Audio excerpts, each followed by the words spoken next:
तो आप ये बात खास तौर पर चाहते हैं कि अछूतों को सरकारी नौकरियां मिले? जी, निश्चित रूप से। क्यों ऐसा चाहते हैं आप? कानून के अमल के मामले में हमारा अनुभव बहुत ही बुरा है।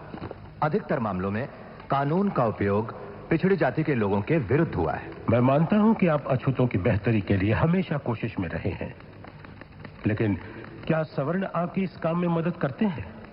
ऊंची जाति के सभी हिंदू नीची जाति के लोगों को गंदा काम करने पर मजबूर करते हैं।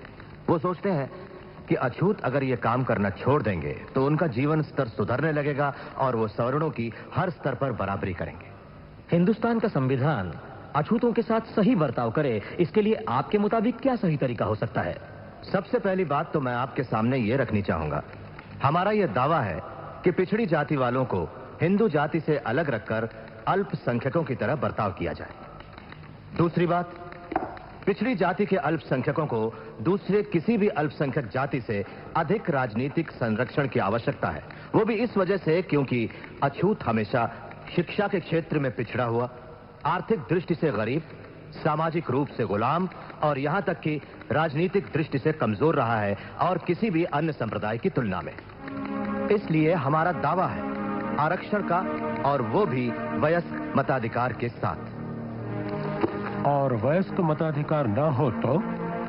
फिर हम स्वतंत्र चुनाव क्षेत्र चाहेंगे, कुछ और ऐसे संरक्षण चाहेंगे जिसमें उनके लिए अच्छी शिक्षा हो और सरकारी नौकरियों में उनका प्रवेश।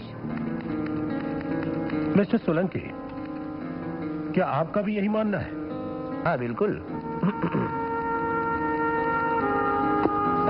आपने अपनी जो ये योजना अभी हमारे सामने रखी, अगर उसे हिंदुस्तान के संविधान में शामिल कर लिया जाए तो क्या उससे हमेशा के लिए वर्ग संघर्ष शुरू नहीं हो जाएगा? हो सकता है, लेकिन ये बहुसंख्यकों के रुख पर निर्भर करेगा सर। आप एक दूरदर्शी राजनीतिज्ञ हैं और आप ऐसी मांगे हरगिज नहीं करना चाहेंगे। मेरा दृढ़ विश्वास है और मेरी ये इच्छा है कि कभी सारा हिंदुस्तान एक होगा, और यकीन है कि वो समय आएगा जब इन सब बातों की कोई आवश्यकता नहीं होगी। लेकिन वो निर्भर करेगा कि अल्पसंख्यकों के प्रति बहुसंख्यकों का रुख कैसा है। अछूतों के कुल कितने लोग हैं जो वकालत के पेशे में हो? मैं अकेला ही। और कोई सवाल, जेंटलमैन?